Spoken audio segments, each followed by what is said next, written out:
welcome to FEARS Dialogues, the official podcast of the European project FEARS. Across a series of episodes featuring interviews from 8 different European countries, we delve into insightful conversations, fostering informative discussions that touch upon historical contexts, present challenges, and explore potential future pathways. These FEARS Dialogues traverse topics related to feminist movements, gender equality, women's and LGBTQ+ rights, and the political challenges and solutions unique to each FEARS country or the European Union level.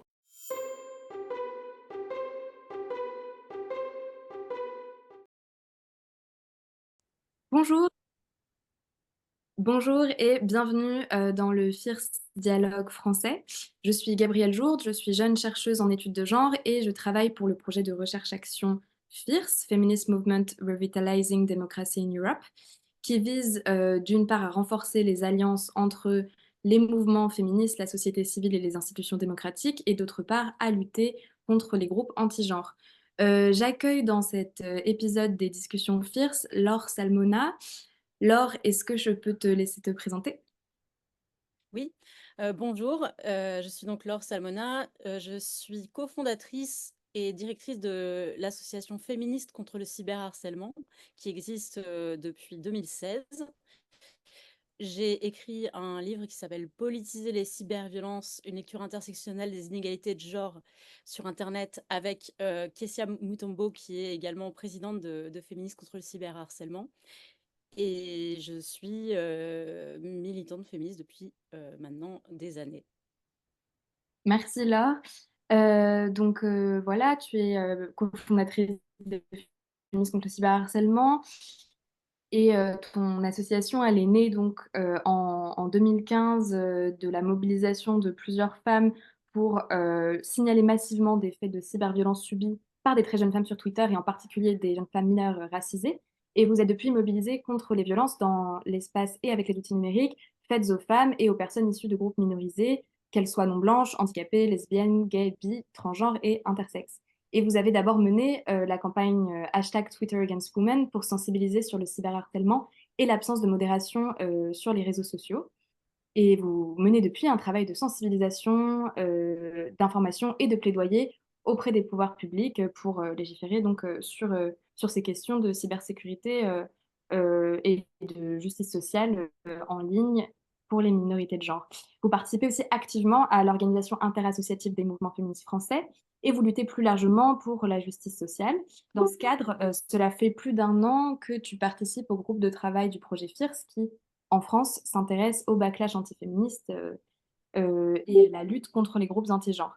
C'est d'ailleurs votre travail qui a grandement contribué à faire émerger les cyberviolences de genre, mais aussi les discours de haine en ligne et les biais sexistes et racistes des algorithmes, comme des composantes centrales du backlash et comme des modes de mobilisation privilégiés de l'extrême droite et des groupes anti-genre.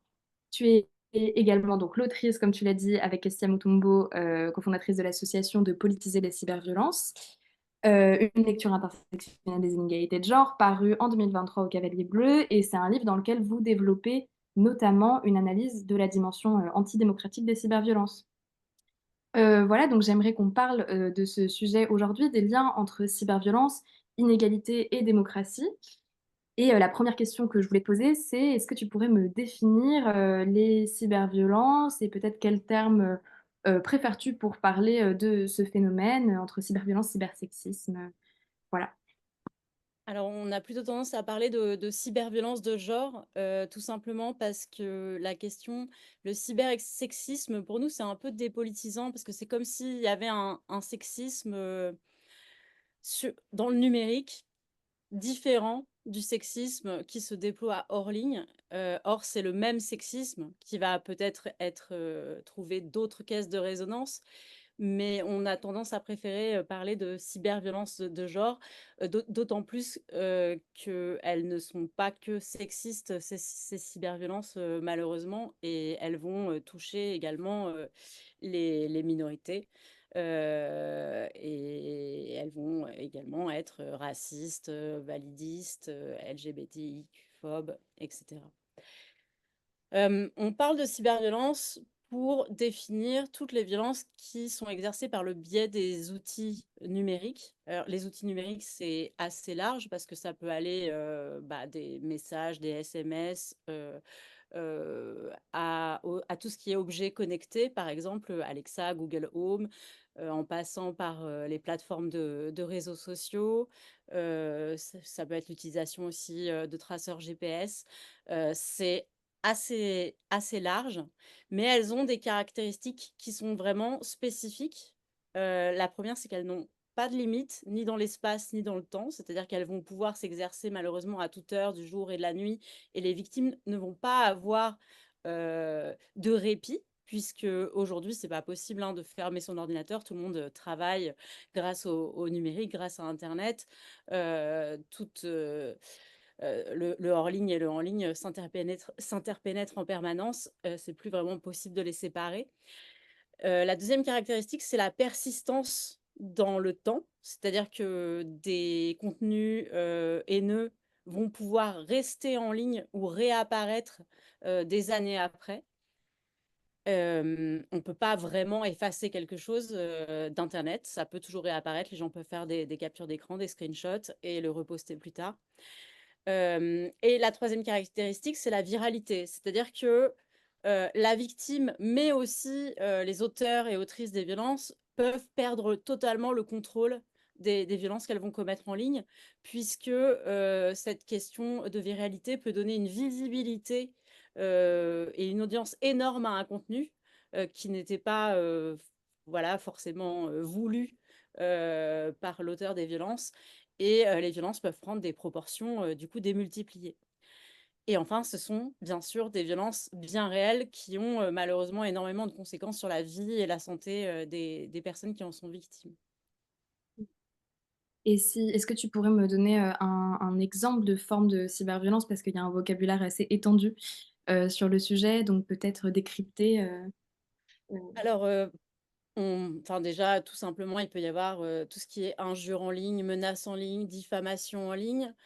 Va y avoir l'usurpation d'identité aussi, ce qu'on appelle le doxing, c'est-à-dire le fait de diffuser des contenus à caractère privé, personnel, pour nuire à une victime. Ça peut être, par exemple, diffuser son adresse, son numéro de téléphone, mais aussi son orientation sexuelle, par exemple. Il y a le cyberharcèlement qui est assez bien connu du public et qui est donc un agissement qui va être répété au moins 2 fois et qui va nuire ou créer une atmosphère euh, intimidante ou portant atteinte à la dignité de la personne qui en est victime. Il va y avoir tout ce qui est diffusion non consentie de contenus intimes qui sont plus connus du grand public malheureusement sous le nom de revenge porn, mais on préfère ne pas utiliser les mots de l'agresseur. Et donc, du coup, c'est le fait de poster ou de diffuser des vidéos ou des contenus à caractère sexuel ou intime pour nuire à la personne qui est représentée dessus, pour nuire à la victime. Il y a aussi tout ce qu'on appelle dick pic ou cyberflashing, c'est-à-dire le fait d'envoyer des photos de façon non consentie, des photos à caractère sexuel à une personne qui ne les a pas réclamées ou demandées. En fait, c'est très vaste. Il y a aussi l'extorsion en ligne, qu'on va appeler la sextorsion. Il y a tout ce qui est tout ce qui est de l'ordre du grooming pédocriminel également. Le fait d'essayer de mettre en confiance des personnes mineures pour, par exemple, leur demander des photos à caractère sexuel ou obtenir un rendez-vous, alors que la personne qui essaye d'obtenir ça est une personne adulte. Euh, voilà, c'est très vaste en fait les cyberviolences. On va même retrouver dans le cadre des cyberviolences au sein du couple des violences administratives, c'est-à-dire le fait d'effacer certains mails ou de changer les mots de passe des comptes bancaires, de la CAF, etc. Ou le fait d'espionner la surveillance, le fait d'espionner le téléphone portable par exemple de son ou de sa conjointe pour pouvoir connaître tous ses faits et gestes. toutes ces cyberviolences, elles sont malheureusement extrêmement fréquentes et largement répandues. C'est-à-dire que quand on regarde la population française en général, c'est 4 Français et Françaises sur 10 qui disent avoir déjà subi des cyberviolences et 31% qui disent en avoir déjà commis. Et si on regarde les jeunes, les 18-24 ans, les personnes qui en ont déjà subi montent à 87% de cette population. Et si on se penche sur le cas des femmes de moins de 35 ans, c'est 65% des femmes de moins de 35 ans qui en ont déjà subi. Après, on a fait une autre étude de victimation cette fois-ci en 2021. Et on voyait que 84% des victimes qui avaient répondu à notre enquête de victimation étaient des femmes. OK. Et alors je me demandais, comment le fait, de cumuler des inscriptions identitaires, à l'intersection de différents systèmes d'oppression, donc le racisme, le sexisme, la transphobie, ça rend plus vulnérable, aux cyberviolences dans votre analyse, dans les données que vous avez récoltées? Alors, disons que l'espace numérique, c'est le reflet de nos sociétés. Et forcément, dans une société qui est sexiste, qui est raciste, qui est validiste, qui est LGBTIQ-phobe, etc., eh bien, les violences vont être amplifiées sur toutes les personnes qui vont enfin, voilà, appartenir qui vont être issues de ces minorités. Et le fait d'appartenir à plusieurs minorités va forcément exposer à plus de violences, va amplifier les violences, comme on le voit aussi dans les études du monde tangible. Ça va créer aussi des façons de menacer les personnes qui vont être différentes, c'est-à-dire que si on regarde, il y a eu une étude assez intéressante, de l'International Center for Journalists et de l'UNESCO sur les cyberviolences que pouvaient vivre les femmes journalistes et on voyait que, ces femmes, elles étaient avant tout non pas attaquées pour le contenu de leur papier, mais, pour, leur apparence physique par exemple ou leur sexualité. Et du coup, on va avoir des modes, d'attaque qui vont être détournés et qui vont être justement, sexistes, racistes et cetera. Et d'ailleurs, on voit que 73% des femmes journalistes sont visées par des cyberviolences. Mais si on regarde au niveau, des oppressions, supplémentaires qu'elles subissent, c'est 64% des femmes blanches contre 81% des femmes noires qui vont subir des cyberviolences. Et donc, voilà, il va y avoir, on a plus de risques de subir plus de violences si on se trouve à l'intersection de plusieurs oppressions. D'ailleurs, nous, dans les chiffres de notre enquête menée avec Ipsos en 2000, je sais plus, en 2021, je crois, on retrouvait, voilà, 85% des personnes LGBTIQ qui disaient avoir subi des cyberviolences. Donc, je rappelle contre 41% de la population générale, 71% des personnes racisées et 78% des personnes issues de minorités religieuses. Donc, on voit que ça double quasiment le risque d'être exposé à ce type de violence. Mmh. Ouais, c'est vraiment énorme, et là tu parlais des femmes journalistes en particulier, donc qui ont un métier, central, d'information, et qui utilisent beaucoup les médias sociaux, mener à bien, leur rôle et je me demandais du coup, comment, vous voyez, vous comprenez, l'impact des cyberviolences sur la liberté d'expression des femmes en particulier, heu, et des minorités de genre? Alors c'est assez, intéressant de constater que la plupart des plateformes de réseaux sociaux, donc les endroits où finalement, les femmes et les minorités sur internet vont subir, souvent, le plus de violences, se sont, en tout cas pendant longtemps réclamés, de la liberté d'expression. Enfin Twitter, pendant longtemps sa devise c'était être champion de la liberté d'expression. Mais on voit très vite que cette liberté d'expression, c'est celle des dominants, en fait. Mmh. Quand on regarde, Twitter, on voit qu'il a fallu attendre 7 ans après sa création, soit en 2014, pour qu'il y ait un bouton pour signaler les contenus haineux ou violents. Et ça a eu énormément de conséquences sur la liberté d'expression des femmes et des groupes minorés. Il y a eu un shift, on va dire, avec l'apparition des plateformes de réseaux sociaux où finalement, il y avait plus de modération autogérée, autorégulée par les communautés, comme ça a pu être le cas, eh bien, bah, pendant en tout cas la première décennie des années 2000, où il y avait des forums et les gens s'organisaient sur les forums pour modérer tous les contenus, en fait, et mettre des règles communautaires. Et ça a totalement disparu avec l'avènement des plateformes sociales où la visée, là, elle était pas du tout de permettre aux personnes de moduler l'espace dans lequel ils se trouvaient, mais plutôt l'idée, c'était de leur faire, de leur montrer du contenu, de leur faire cliquer sur du contenu. Et ça a permis aux violences vraiment de se développer en toute impunité, pour le coup, et de créer une forme d'habitude comme une femme peut être habituée au cyberharcèlement, mais aussi au cyberharcèlement, mais au harcèlement de rue parce qu'elle le vit depuis l'âge de 10-12 ans et finalement c'est son quotidien, c'est tout le temps comme ça.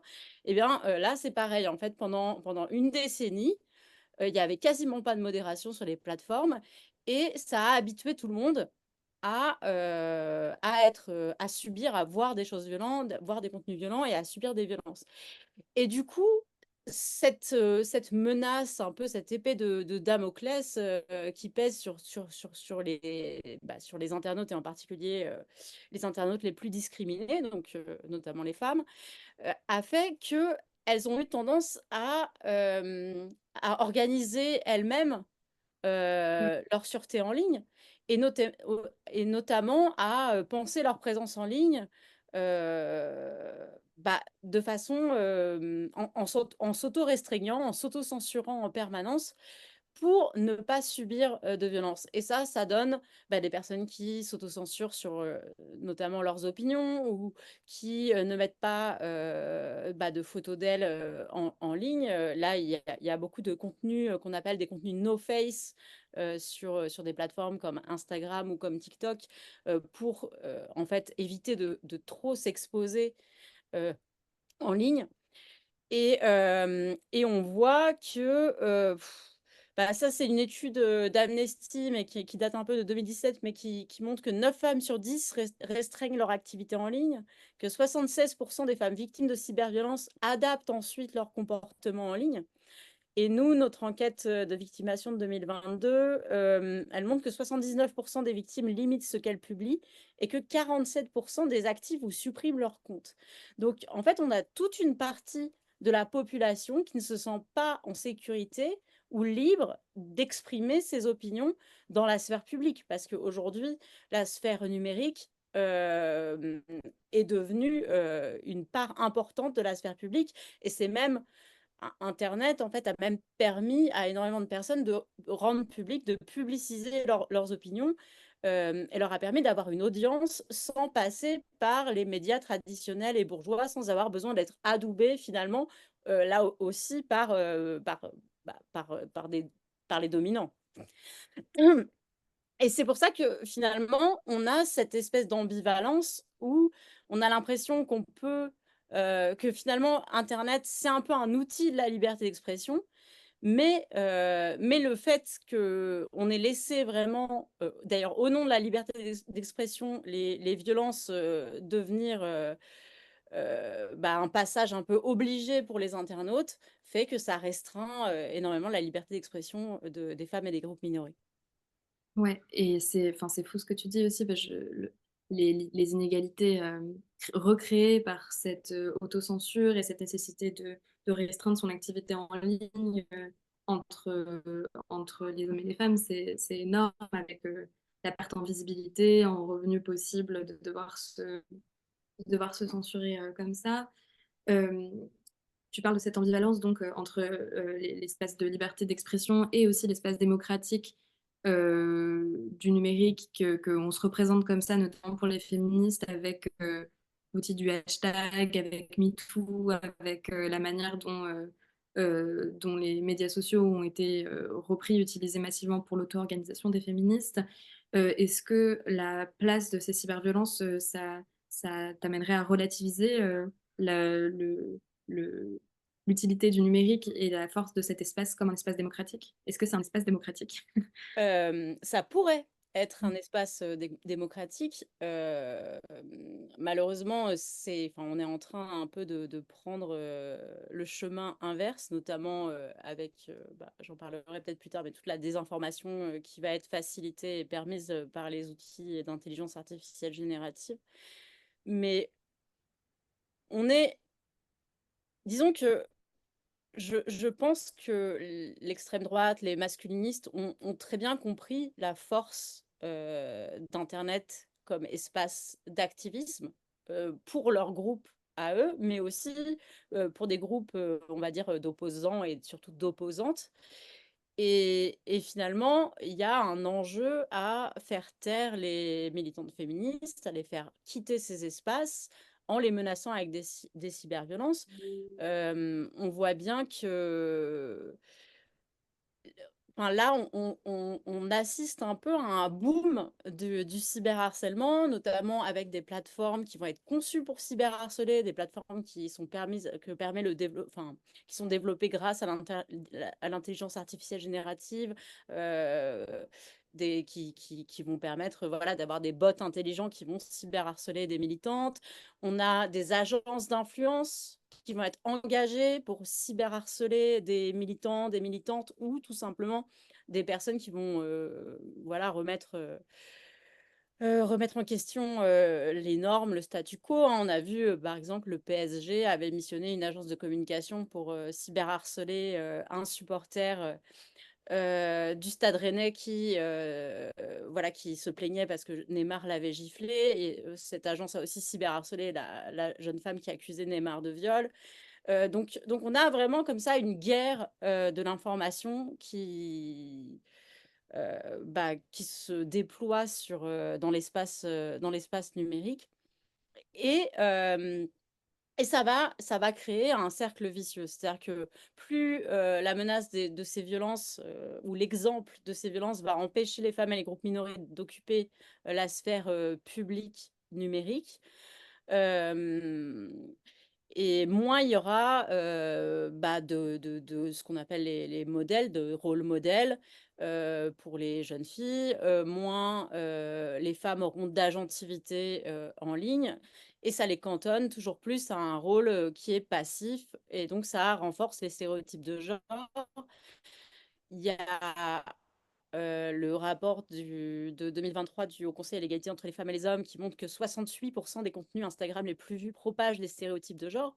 Mais si on n'a personne pour créer des contenus qui vont permettre de concurrencer ces contenus sexistes, masculinistes, etc., on va se retrouver avec un Internet de plus en plus hostile aux femmes et aux groupes minorés. En fait, on se retrouve dans une configuration où il n'y a même pas besoin d'être une activiste en ligne pour subir des cyberviolences. Juste être une femme et occuper l'espace numérique, eh bien, c'est déjà subversif. La plupart des influenceuses, par exemple, elles prennent pas forcément la parole sur des questions de féminisme, mais elles vont quand même être cyberharcelées. Et tout simplement parce qu'elles représentent un danger. Elles sont des femmes qui ont de l'influence, qui sont puissantes et qui vont représenter un danger finalement pour les groupes masculinistes. Et ce cercle vicieux il se renforce aussi parce que à partir du moment où très peu d'emplois du numérique sont occupés par des femmes ou des personnes issues de minorités, eh bien l'espace, les plateformes, l'intelligence artificielle générative, enfin, en fait, toute cette architecture de l'Internet va être construite sans être adaptée aux besoins des femmes et des groupes minorés, un peu comme on le voit aujourd'hui avec l'urbanisme, où finalement rien n'est accessible pour les personnes en situation de handicap, où l'espace n'est pas safe pour la plupart des femmes. Eh bien, c'est exactement la même chose sur le numérique. Donc, en fait, on a vraiment une forme de cercle vicieux et tout ça va se renforcer de plus en plus, malheureusement, si, eh bien, s'il n'y a pas vraiment une vraie volonté politique de changer les choses au niveau des gouvernements, mais aussi au niveau des plateformes. Et le problème, c'est que aujourd'hui, les plateformes de réseaux sociaux, les géants de la tech, leur but, c'est quand même de gagner de l'argent, c'est quand même de monnayer finalement les données qu'ils ont sur nous, de prédire nos comportements pour pouvoir générer du revenu. C'est pas du tout de rendre le monde plus juste. Donc, on se retrouve un peu à un carrefour où il y a peut-être, c'est voilà, c'est peut-être aussi important de penser Internet autrement que comme un terrain de jeu capitaliste. Mmh. Ouais, et ça paraît, quand on pense, l'écart entre la promesse, d'égalité pour toutes et tous, promue par les plateformes, la manière dont ce discours-là les a rendues aussi puissantes et l'absence de volonté de réguler et de créer une égalité de fait, pour les utilisatrices. J'entends bien l'explication sur, l'enrichissement et le capitalisme sur les plateformes, mais pourquoi il n'y a pas de volonté des pouvoirs publics justement d'agir, à cet endroit sur la régulation des plateformes, pour, garantir un climat, démocratique sur cet espace de participation-là, selon vous et le travail que vous menez Alors, depuis le début? je pense que, en tout cas en Europe, il y a quand même une volonté de réguler, qui est arrivée malheureusement peut-être un peu trop tard. C'est-à-dire que le, enfin, toutes ces violences, elles ont été totalement dépolitisées pendant tellement d'années que personne ne s'est vraiment préoccupé de l'impact qu'elles pouvaient avoir sur la démocratie. Et là, avec le développement des intelligences artificielles génératives, des deepfakes, l'utilisation aussi des cyberviolences et de l'activisme en ligne par l'extrême droite, il commence à y avoir une prise de conscience qui a abouti à des régulations à l'échelle européenne qui sont quand même des régulations ambitieuses, comme voilà, le règlement sur les services numériques ou Digital Services Act et l'AI Act, donc le règlement sur l'intelligence artificielle. Mais la question déjà, c'est comment ces règlements vont être appliqués par les pays, hein. On sait que souvent, c'est voilà, c'est un peu compliqué. Et surtout, avec quelle visée politique? Parce que Mmh. le problème de toutes ces législations, de tous ces règlements qui visent à lutter contre les cyberviolences, c'est que souvent, au lieu de venir protéger les personnes, elles vont s'attaquer à l'anonymat en ligne, elles vont autoriser plus de surveillance et d'expérience d'activiste, c'est toujours, enfin, on lutte pas contre les violences qui touchent les minorités en retirant des droits et des libertés aux personnes. Ça fonctionne pas. Et il y a quand même euh, une forme de séduction, je dirais, pour certaines personnes ou certaines associations voilà, de cette euh, de je sais plus ce que je voulais dire, mais De combiner une forme enfin, il faudrait combiner une volonté politique, de protection des minorités et de garantir une forme de libéralisme au sens, pour l'utilisateur, enfin, que ça reste un espace de liberté. enfin, c'est ça. C'est-à-dire que il y a beaucoup d'associations qui réclament la fin de l'anonymat en ligne pour mieux lutter contre les cyberviolences. C'est quelque chose enfin, qui exerce une séduction sur, sur pas mal d'associations qui luttent contre les violences en ligne. Mais à mon avis, et de l'avis de Féministes contre le cyberharcèlement, c'est pas du tout une solution. D'ailleurs, quand on regarde les questions liées à l'anonymat, bah déjà l'anonymat n'existe pas vraiment en ligne, c'est plutôt un régime de pseudonymat. C'est très difficile de réussir à vraiment être anonyme et c'est plutôt que les services de police ont la flemme de retracer les adresses IP. Non, mais c'est vrai, ils n'ont pas assez de moyens pour ça. Et du coup,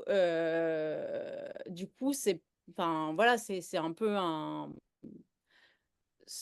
sont des mesures qui ne fonctionnent pas. En plus, l'anonymat, c'est aussi un peu un mythe parce que dans 63% des cas, les victimes de cyberviolence, elles connaissent l'identité de leurs agresseurs, comme souvent dans le cas des violences à caractère sexiste. Et donc, on a des gouvernements qui vont mettre en place des législations qui sont mauvaises, qui se trompent un peu de cible ou de combat ou de moyens à mettre en œuvre, des gouvernements qui n'ont pas la volonté politique d'allouer le budget suffisant pour lutter aussi contre ces violences, de s'attaquer à la racine des problèmes, aussi de faire appliquer les législations et de vraiment menacer les plateformes qui aujourd'hui ont quand même un pouvoir qui est démesuré parce que euh, disons que quand on a une économie de l'attention, finalement, le pouvoir de choisir ce qui va être vu, les contenus qui vont être vus ou qui ne vont pas être vus, c'est un pouvoir d'influence qui est énorme, qui est phénoménal, qui peut influencer notamment, par exemple, des élections, qui peut mettre en danger la démocratie. Et c'est vrai qu'aujourd'hui, on se retrouve avec des plateformes qui ont un pouvoir démesuré, qui ont des informations démesurées sur nous. Et c'est quelque chose enfin, voilà, qu'il faut prendre en compte aussi dans enfin, c'est aussi ce qui menace la démocratie.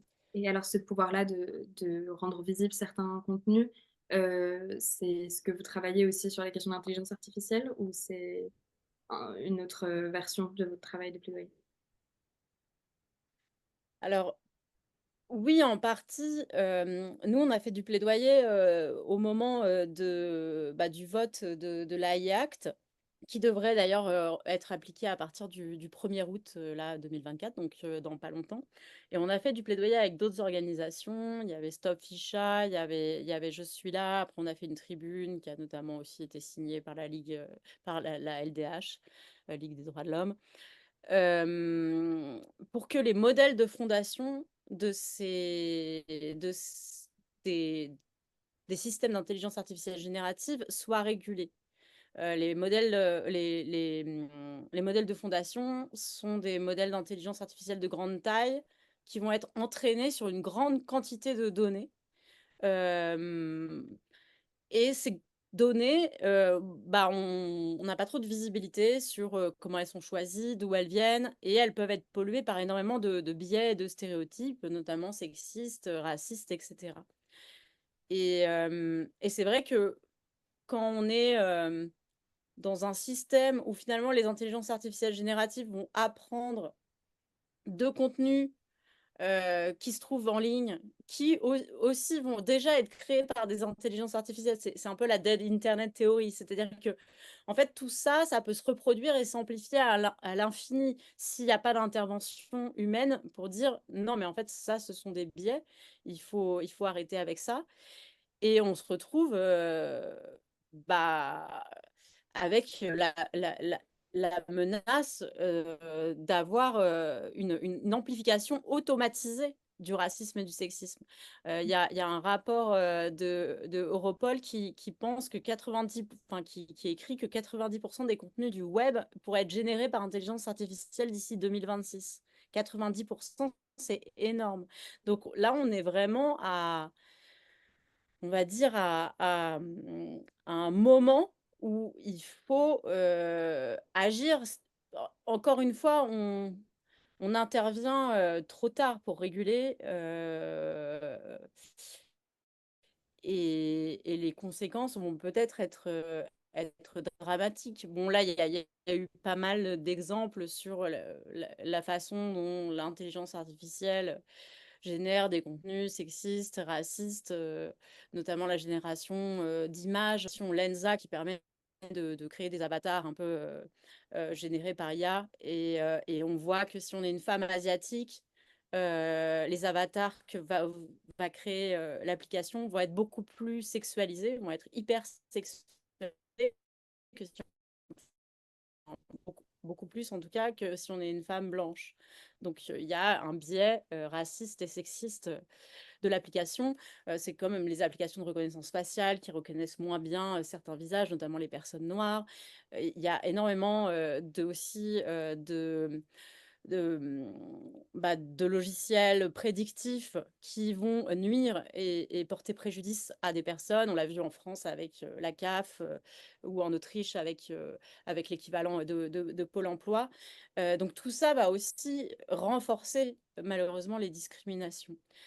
C'est pour ça que, enfin, je- à, à Féministes contre le cyberharcèlement, on pense que la question de la régulation des intelligences artificielles génératives et aussi de l'éducation populaire des personnes en général sur comment fonctionnent ces intelligences artificielles génératives, quels sont les risques, quels sont les biais, c'est très important parce que aujourd'hui, c'est ça devient quasiment impossible de savoir si une vidéo est un deepfake ou pas, si elle a été générée par intelligence artificielle ou si c'est une vraie vidéo.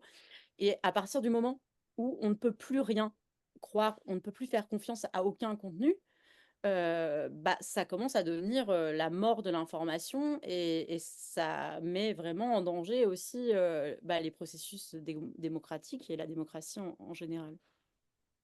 Ok.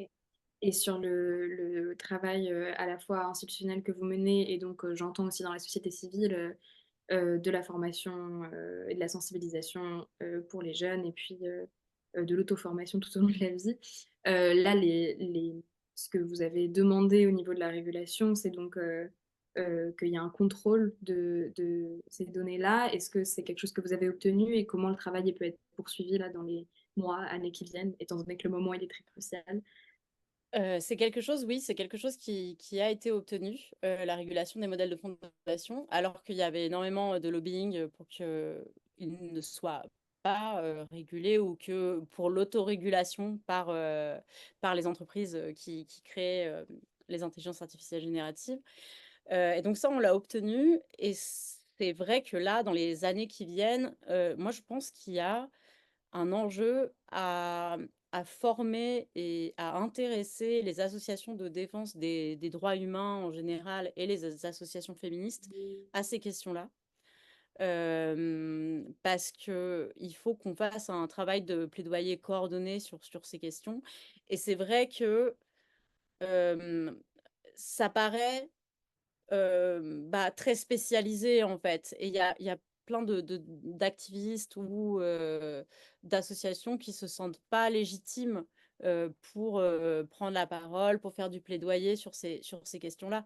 Mais en fait, je dirais, aujourd'hui, il faut se lancer, quoi. Et il faut y aller. Et c'est le moment ou jamais parce que c'est déjà un peu tard. Donc il y a cet enjeu de pouvoir se coordonner, former des coalitions bah, ce- pour demander la régulation de tous ces systèmes d'intelligence artificielle générative. Surtout que, bon, en Europe, on est pas mal lotis par rapport au reste du monde, mais dans le reste du monde, ça risque de prendre des proportions vraiment catastrophiques. Il y a aussi la question des deepfakes pornographiques qui est en train de devenir une question de société puisque c'est totalement en train d'exploser. Là, il faut qu'on puisse s'organiser sur ces sujets-là. Eh ben, merci beaucoup, Laure. On a couvert plein de sujets, c'était passionnant. Bon, on retiendra donc qu'il y a vraiment une continuité entre les inégalités et les violences de traitement sur les réseaux sociaux et avec les outils du numérique et la dimension antidémocratique des formes de participation, de la censure et des restrictions qui sont imposées à la participation des femmes, des minorités raciales et des minorités de genre.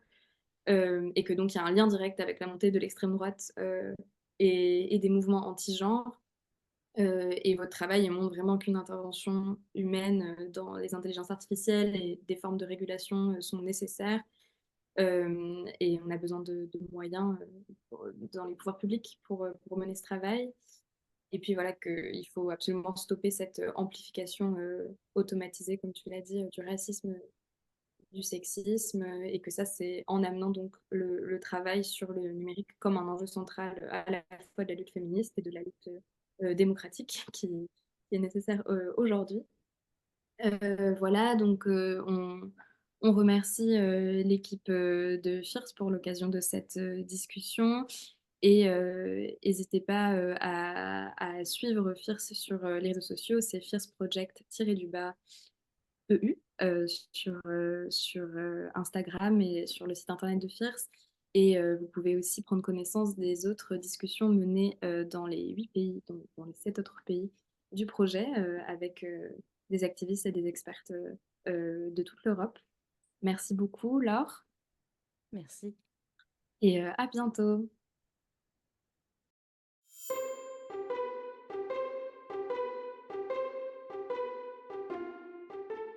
FEARS, Engendering Democracy.